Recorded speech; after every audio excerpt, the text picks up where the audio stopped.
This segment is brought to you by Jig Masters. Step up your game with high-quality performance jigs, spinner baits, buzz baits, and more from jigmasters.com. And always, when in doubt, get the jig out. Welcome to the Bass Kayak and Beers podcast on the Paddle and Fin Network. On this podcast, we'll be talking about life and kayak fishing. Every week, we'll have a special guest, whether it's a tournament angler, a content creator, or just a regular guy or girl who just loves to go kayak fishing. So grab a cold beer, sit back, and enjoy the show.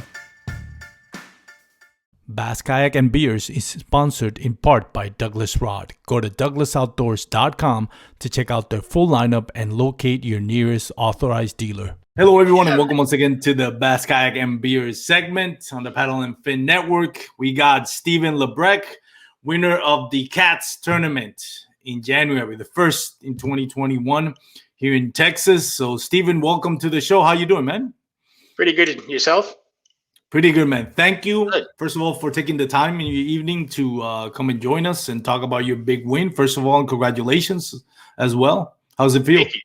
It feels good. It's a long time coming. It took 5 years to do it, but finally here, and I appreciate you having me on the show. No problem, man. Is this your first win in the KATS tournament we were talking about, right? Yeah, first win in KATS.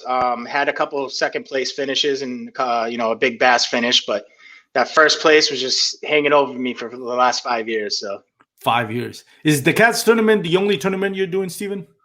yeah, I do some random ones. Other, KBFs if they come around in town.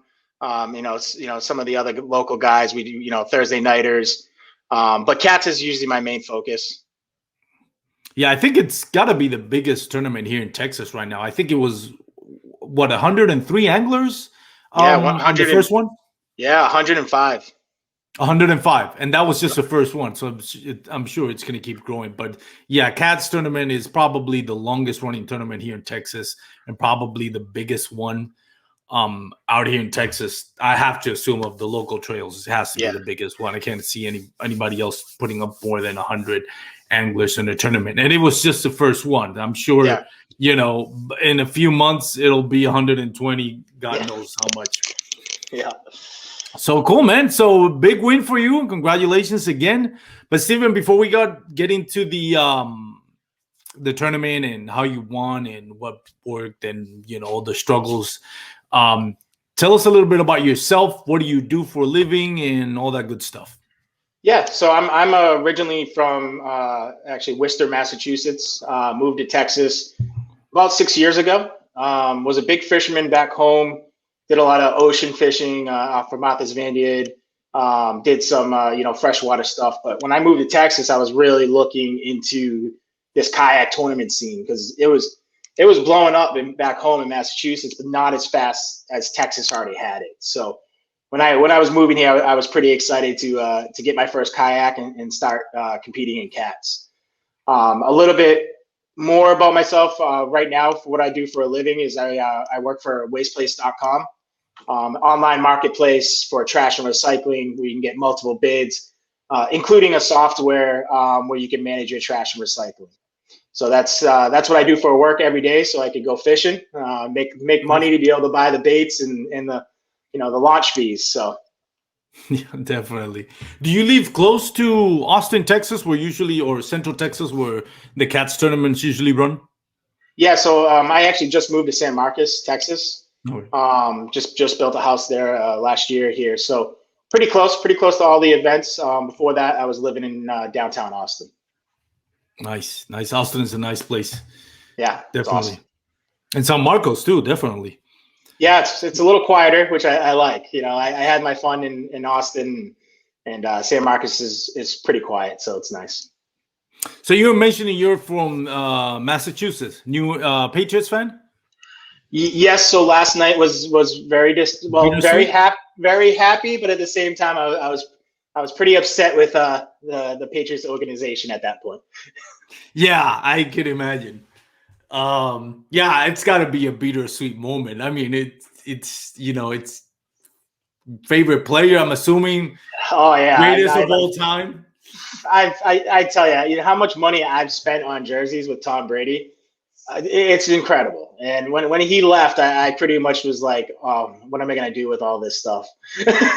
Oh, well, you still keep it. Definitely. Yeah. No, he's done well for us. So I'm definitely happy to see him do it because he is the greatest of all time. But I'll take him back if Tampa doesn't want him. Oh, definitely. Nah, they'll want him. But it's, it's one of those things where it's either you love him or you hate him. That, like, I don't think there's any middle ground for NFL fans. You either love Tom Brady or you hate him. But Yes. one thing is you got to recognize his greatness. And I mean, going through Breeze, Rodgers, and then Mahomes to win it, that's probably one of the greatest runs in Super Bowl history. Just knocking those three out to win the championship or the amazing. Super Bowl. I'm saying, yeah. He's running out of fingers. That's all I gotta say. He's Definitely. he's gonna have to start putting him on his toes. He's gonna tie another great Boston, Massachusetts athlete, Bill Russell, 11 rings, right? Yeah. He's on the path. He says he's playing until he's 45. So we'll see. I wouldn't be surprised if he plays more than that. But anyways, Going back to kayak fishing, first win in the KATS tournament. You did. I'm gonna look up the stats here. You got 98.25, 98 and a quarter. Second place was 97 and a quarter. Take me through that tournament, man. How was it from beginning to end? Was it easy getting those first bites? Did you struggle? How was it? Yeah, it was. I went out like a few weeks prior to pre-fish. Decker. Decker's my home lake. I've always fished that lake. Never had good success in tournaments, but definitely my home lake. So I went out to my spots and like I caught 5 fish, but I was not happy with my practice at all. They were scattered around. They were biting on different things. So I had a very small limit during practice. So come tournament day, of course I woke up and I'm like, you know what? I'm going to go back to my main spot where I always go on Decker Lake. It's always been good to me. So I went back there, not in good hopes of, even catching a limit at that point. So, I get to the spot, pretty much caught my first 3 fish before 8:39. It was that quick. The bite was on. Then it kind of died on me, after the first fish, and the first fish I got DQ'd. A little bit behind that was the pictures was a little too dark for Caden to see. So I got 1 DQ'd right off the bat. So I had to work extra hard to get another good sized fish. So I had 3 right off the bat in the beginning in the morning, and then it died on me. I couldn't get bit for anything. So moved around a little bit up and down, there's one section of the bank that I felt pretty comfortable with. And, I busted out the rest of my fish after that, a couple 20s, we had a 21.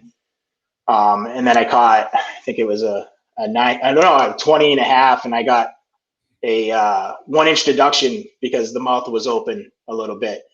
So that hurt me as well. So I made a few mistakes and I can't believe I came out on top. Yeah, that's crazy when you think about if you were to look forward and said, hey, I'm going to get the first fish DQ'd, and then one's going to have a 1/2-inch deducted. You were probably thinking that's not going to be my day to day, but it turned out pretty well. I mean, aside from everything that happened, how big was the first one you got DQ'd? The first one was, I think, a little bit over 19 inches. It was a big, fat fish, but he had length too. So that was a little discouraging, to say the least. But I bounced back and I just stuck to my game plan. And as the day went, as soon as like lunchtime, they started eating again. And I busted out a couple more 20s, and that's what saved me. So when did you find out that 19, the one that you got DQ'd? When did you find out it got DQ'd? Yeah, right away. So I had my phone out, and I knew it was questionable because of the lighting and all that. And so, but I didn't take any more pictures, and I already let the fish back, go back in the water. So, the nice thing about 20X, it pops right up in your phone. It says your catch was not submitted. It wasn't accepted. And I just nodded my head and I said, all right. All right, going back fishing. Thank God it's early. And how hard was it, like, psychologically for you, saying like, man, I got a 19 plus first bite, and now it's got, how did you get back on the game when you go through that? That was terrible because it's all during pre-fish, and I couldn't figure it out. And then when you get that fish, you're like, okay, like this could be a good day. And then it gets DQ'd, and you're like, oh no, like, like I got to do this over again. So, I was, upset at first, and then, I just went back to doing what I was doing and just fished hard. I was looking at the Tourney X now that you were mentioning that, and your smallest was 17 and a half. So that night, let's say it was 19, that would have put you at 100 inches. You still won, but does it still bother you? This says, man, I could have gone to triple digits if that would have counted. Does that still bother you even though you won? It does, and I was telling my girlfriend about that too. I was just like, I honestly could have been at like 102 or 101.75. I honestly could be over the hundreds if I didn't make those mistakes. Thankfully, it didn't cost you any money. Yeah. And it was tough because of course, Decker Lake, they opened it up to Lady Bird and Lake Austin. So I knew there was guys on Lady Bird Lake, and I'm like, any given day on that lake, you could walk out with 104, 105 easy. So I knew I had to make up some ground to be able to try to compete with these guys. When was the last fish that you caught that got submitted? Like, how long did it take you from the first one got DQ'd, but the first one submitted to the last one submitted? How long did it take? For the last fish to get uploaded to Tourney X? Yeah, they counted, not anything that got cold or didn't make it, because I'm assuming you got other ones afterward, but from your first 5 to get to your limit, even if something got cold, but to get to your limit, how long did it took you? I had my limit probably right around 10 or 11. Okay, and the tournament started at 6:30, right? Yeah. So I had 4 fish pretty early. Oh, nice. Yeah. The final fish took another 2 hours to get. Once you got your 5 fish, anything else that you got upgraded after that? Yeah, I upgraded quite a few times, especially right after lunchtime. It started picking up again for me, and I knocked two low scores right off with a couple 20s. Nice. And your biggest one, I'm going to check right here because 21. You got 2 21s, 119 and a quarter, 119, and that's 17 and a half. Which one was the one that got deducted half an inch? The 19. Oh man. Yeah, it was a funny story. Like, and I thought I had him pushed up against the board, and from the picture, I was like, I got it. And then I got a thing back saying it wasn't accepted, or you got deducted an inch. So I reached out to Caden, the tournament director, and I said, hey, so what's wrong with the photo? I don't understand. The mouth's not open. And he's like, no, if you zoom in, it is slightly open. And I zoomed in, and I went, he's right. So damn, that's a hard one. Because if you have to zoom in to check if it's open, it's like, come on, it's almost close, right? Yeah, but I mean, the rules are the rules, yeah. Yeah, and Caden's very fair. If he does one thing with one person, he's gonna do it all across the board, and I respect that. So, yeah, that's hard to swallow though. And like I said, I understand the tournament director. No knock on him because that's the rules, and he has to go by, and it has to be fair, like you said. But that's gotta hurt, just because that mouth opened. If it had to zoom in, it was like, if anything, it would have give you like maybe a couple of millimeters longer. Like it wasn't a half inch. No, but that's the rules though. Yeah, rules are the rules. And and when I looked at the leaderboard, I was at 99 and I think 0.75 after that fish, and then all of a sudden I come back down, and I'm like, I had like a 2-inch lead, and I'm like, okay, I feel comfortable with that right now, see if I can upgrade a little bit. And then he deducted that point and went back down to 90. I'm like, no, there's only 1 inch right now. Was there any back and forth between you and second or anybody that third place, or were you leading from the get-go? Do you usually keep eye tabs on the board as you go along the day to see where everybody's at? Yeah, I do. Just because it kind of lights a fire under me, especially if I'm in the top 20 or top 10. I always take a glance every few hours just to see how hard I need to push, and to make changes. Like, okay, this ain't working for me here. I need to make a change to be able to have a shot at this. Nice. Yeah, I know there's different points of view on it. If you want to like look at it, although others say no, I'd rather not look at it and keep fishing hard. But I think it's an interesting point because it'll kind of gives you, to me, in my opinion, and I'm not the most experienced on the tournament, but if I'm like in second place and I'm like, okay, the person ahead of me has 2, 3, or 4 inches ahead of me, then I may change my approach. I may go big or go home in the sense that, like, well, I mean, let me go with a big swim bait. Maybe I catch a 20 plus and put myself ahead of the pace. Or you can look at it and see like who's behind you and play it safe. It's like, no, let me keep where I am. There's different aspects and different approaches to it. There's no guarantee on either one. But I know a lot of anglers that like to use that information and adjust or readjust their game plan accordingly whether they're leading or trailing. Yeah. Yeah, no, I totally agree with you. That's how I kind of play it. Like back, I think it was a year or two ago. We had a Roadrunner event, and I was on Lake LBJ, and I kind of had that philosophy. I was killing them. I was already at 100 inches. I was like, I'm going to be in the money. So I pulled out a giant worm, and I just started hucking that around, and I was at 104 by the time I went to check-in. To check-in, of course, Joseph Sanderson edged me out with a massive bag himself, but you kind of use Tourney X kind of to help you figure out a game plan. So you had 104, and Sanders had, how much did Sanders get? I think he had like 106. Like he had monsters all over the board. And I'm not joking. I'm driving back from LBJ to go to Oscar Blues Brewery for the ceremony here, and I'm like, there's no way someone has a bigger bag than me this time. And I get there, and oh yeah, good old Joseph. Damn. How hard was that for you to find out I have 104 inches, I didn't win? I honestly hate that second place trophy. Well, and that's the thing. You should be proud of it because is that your biggest bass?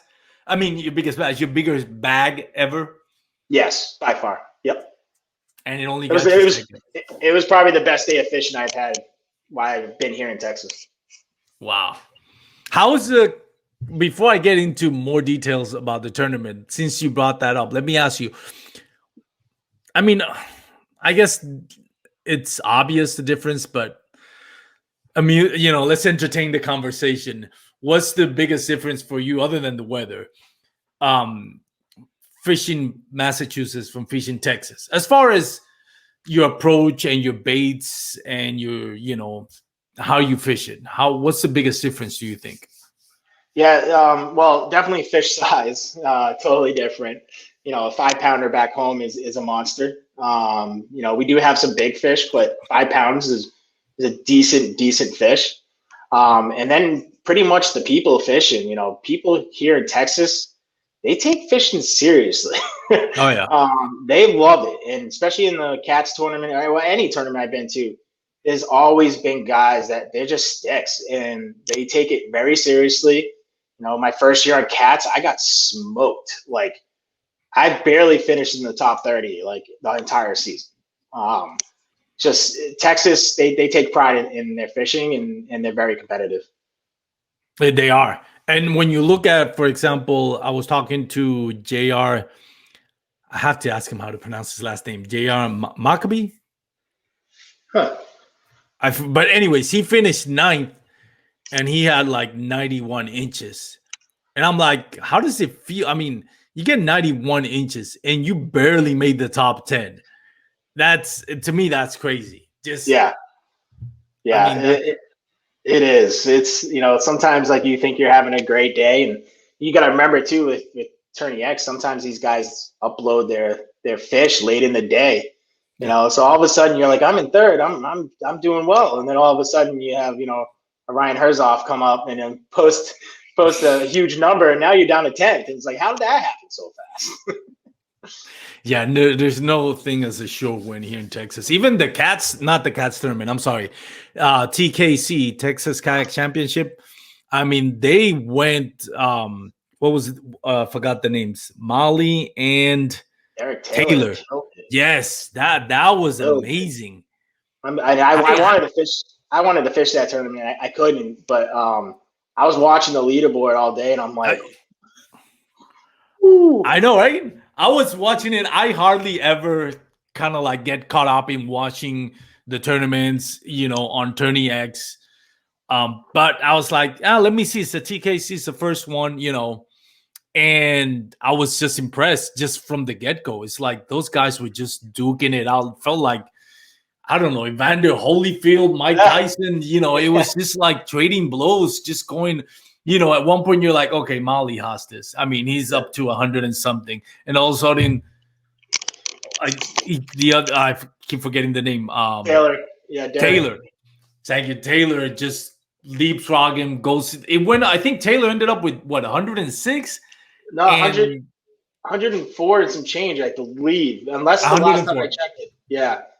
But with Fayette too, like you don't see. I have never seen those numbers fishing Fayette with KATS or anything else. That's a big bag. Oh, that was like, it was just exciting to watch those two guys just go head to head. Let me see if I can find it real quick. All we needed was some cameras out there, and I would have cracked open a beer and just sat back and watched that. This is how crazy it was. Derek Taylor ended up with 104 inches.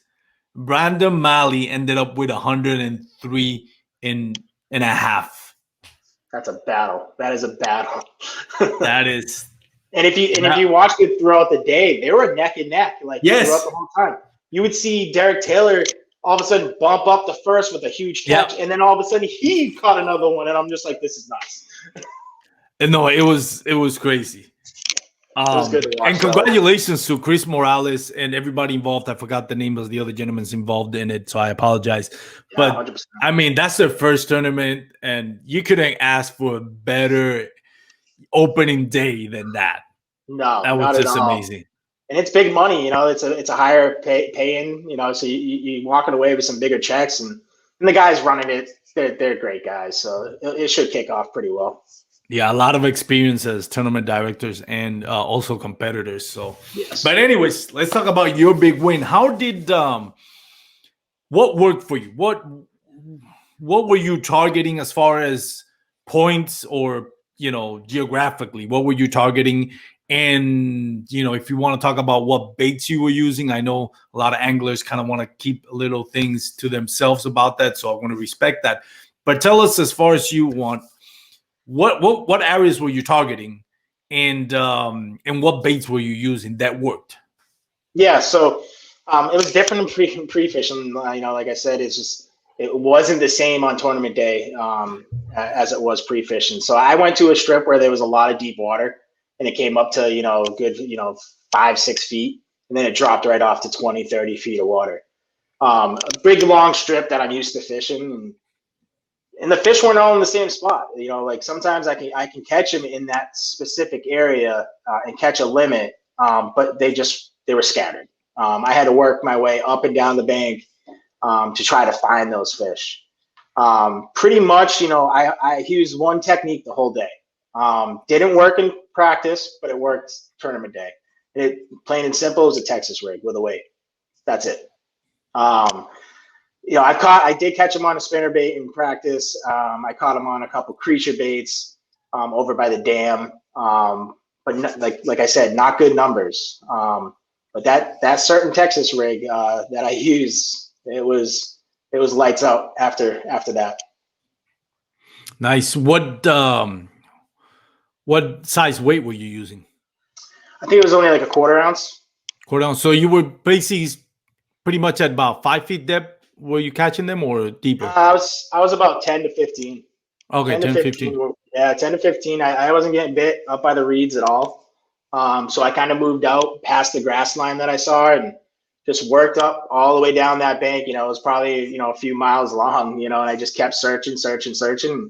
And I'd catch them randomly all down that whole bank. Yeah, so you were really working it like finesse, because if you're going like 15 deep with a quarter ounce, you were just like casting it out there and just let it float it down and just work it slowly, I'm assuming, right? Yeah, no, it was a pretty steady retrieve. Kind of like you're using a spinnerbait or something like that. This type of worm that I do, can't tell you the exact name. But okay. this type of worm that I use really works well with a steady retrieve. Nice. Were you just letting it, when you say retrieval, was it like swimming it or just crawling it on the bottom? Yep, just swimming it, popping it, and then just never stopping. When I stopped, I never got bit. Interesting. Cool, man. That's awesome. So that was pretty much what you used the whole tournament. I mean, as far as what got you those 5 fish, the same technique? Yeah, all fish came off that bait. After the first 3 fish, I wasn't putting it down. As soon as the sun came out later on in the day, though, I was toast. I couldn't land anything. For some reason, people on the tournament series, they were saying it lit up for them, but for me, it didn't. What were the water temperatures at? I think we were right around like 56, 57, but Decker's a pretty warm lake, because of that outcharge area there. So yeah, 57, 56. That's a good temperature as far as fishing right now. Up here in North Texas, I can't find a spot that's more than maybe 51 or 52. So the bite over here has gotten really tough over the last week. I just went fishing today because we're expecting to get blasted by that Arctic freeze that's coming in. Arctic freeze, yeah. I'm assuming you're really glad you're not in Massachusetts right now. Yeah. No, I am. I'm sick of the snow. Unfortunately, I got to go back in a few weeks, but that's part of having family back home, I guess. So. But you just vacation, or you just move? You're not moving back, are you? No, not moving back. Just going up to see family. I haven't seen them in a while since COVID. So definitely want to just pop up there and say hi. Yeah, definitely. Yeah, but hopefully by then that whole Arctic blast is gonna be done with. Yeah, should be done in about 2 weeks or something. Yeah, I was looking at it on the weather, and we're gonna get hit a little bit down here too. But yeah, I'm sure not as bad as you guys. Oh. I'm sure not half as bad as you guys up there in Northeast or North in general. So how's your experience fishing here in Texas? Like we mentioned the differences, but for you, like, is it like a wow factor when you realize how big of fish you're catching here compared to what you were doing in Massachusetts? Does that ever get old? Do you ever get used to it, or you still have those like, man, this is amazing? Yeah, no, I am not getting old of it. Like it's a whole different beast. When I land a big fish, I'm the one just screaming and yelling. Like even in a tournament, I don't care who's around me. I'm just like, yes, let's go. And people are just like, hey, I'm gonna go fish next to him. Yeah. But no, I get super excited. I love fishing, and the size in Texas is just so much bigger than back home. Yeah, I'm assuming. What has been your favorite lure that you use here in Texas? Is it the one that won you the tournament, or are there any other lures that you specifically like that you wouldn't use back in Massachusetts? Yeah, so when I was back in Massachusetts, it was a total different bait selection. So when I came here, I struggled. Like it took me a few weeks to even catch a small bass. Just because it's so different. Up north, it's very clear. You can see the bottom everywhere you go. There's not really muddy water. The biggest difference for me was black and blue. Never used it back home. Never, ever used it. Texas, they love it. Yeah. Yeah, it's a big deal here. The black and blue jig. What is it? Do you mostly use jigs or pretty much in everything? Yeah, pretty much. It depends on the water. Like I wouldn't use it at Travis. Of course, Travis is very clear. But Yeah. But most of the lakes around here, black and blue, jigs, chatterbaits, especially that new Z-Man chatterbait there. That's a killer. The Jackhammer? Yeah. I won big Oh, bass off that bait last year, and that thing's amazing. That's an episode that I recorded with Susie Roloff on Jackhammer, because I know it's kind of polarizing because of its price point, which I get. Bass Pro Shop, I think, has it for almost $20. You can get it at a local tackle shop cheaper. I don't know why Bass Pro Shop has it that expensive, but that's another subject. Yeah. But I haven't, the smallest bass that I've caught on the Jackhammer, and I keep track of it, it's been a 14-incher. Just one 14-incher. The rest, and I'm not kidding, has been a few 17-inchers, but for the most part, 19, and the biggest one, 22 and a quarter. And in between, a bunch of 20-inchers. I don't know what it is about the Jackhammer specifically, but it's a big bass magnet. It's a game changer, and everyone knows about it now. At first, like, people were just like, "Oh, I ain't gonna spend that type of money on a bait." Now you see me buying 3 or 4 every time I go to the tackle shop. So definitely. I'm not a big Guggen baits or Carl's bait fan, but I noticed that if you subscribe to their monthly subscriptions, I think it's like $40, then you get the Jackhammer for $12. I'm like, as much as I lose them, it's probably worth. I'm sure I get my $40 back if I get it at that price point. So I'm starting that this year. Yeah. So no, that's a good idea. When you lose one of those, you can kind of get a little tear in your eye a little bit. So. Yeah, no, it's definitely, but not only because of its price point, but because it catches you fish. Like, it's like, yeah, this has been working all day. Now I lose it. Yeah, so you actually have to buy 2 of them. Yeah. Yeah, no, it's funny because, like, sometimes the tackle warehouse, box comes in and my girlfriend says, what did you buy? And I was like, oh, this is like, $250 worth of tackle. And I pull out Jackhammers. She's like, but there's not much here. I'm like, yeah, because they're Jackhammers. It's 3 Jackhammers. That's $250. I know, man. I know the feeling. It is, I don't know, man. It's a great bait. I'm not encouraging anybody to exceed their budget and get in trouble with the wife or the girlfriend or significant other, but if you can afford it, definitely worth it. There you go. Steven, any other tournaments that, other than the KATS, are you going to fish every KATS tournament? Obviously nothing's written in stone, but is that the plan, to fish all the KATS tournament this year? Yeah, that's the plan. I'm probably gonna fish a few KBF tournaments as they come in here to Texas, and the Hobie BOS League when they come. Nice. But I usually stick around Texas just because of work. But yeah, I'll be doing a lot this year. My main goal this year is to make the Classic. Again, I had one opportunity to go to the Classic, but work got in the way. So this year I'm pretty focused on making that Classic. You say the Classic, you mean the Bassmasters? No, the Classic for KATS. The Classic. They call it the Classic. So okay. You can win up to $10,000. Yeah. So I'm pretty focused on that. What about the TKC? Plan some fishing that one? Yeah, a few. Definitely a few of them that are around. I really wanted to fish this last one. It's just with family stuff, I couldn't make it. Yeah, no, family first. At the end of the day, it's just fishing. Yeah. Are you planning to fish the Bassmasters in Lake Fork this year? Yeah, I'm looking. Right now, yes. If things change with work and stuff, it might screw some things up. But yes, I am trying to go up there. Nice, man. Well, good luck on each and every tournament that you compete. As long as you're not competing against me, then yeah. I'm just gonna be there to donate you money. Honestly, I'll pull out that Jackhammer. Look up. Well, Steven, thank you so much for joining us, man. It's been a pleasure to have you on the show. Again, congratulations, impressive win.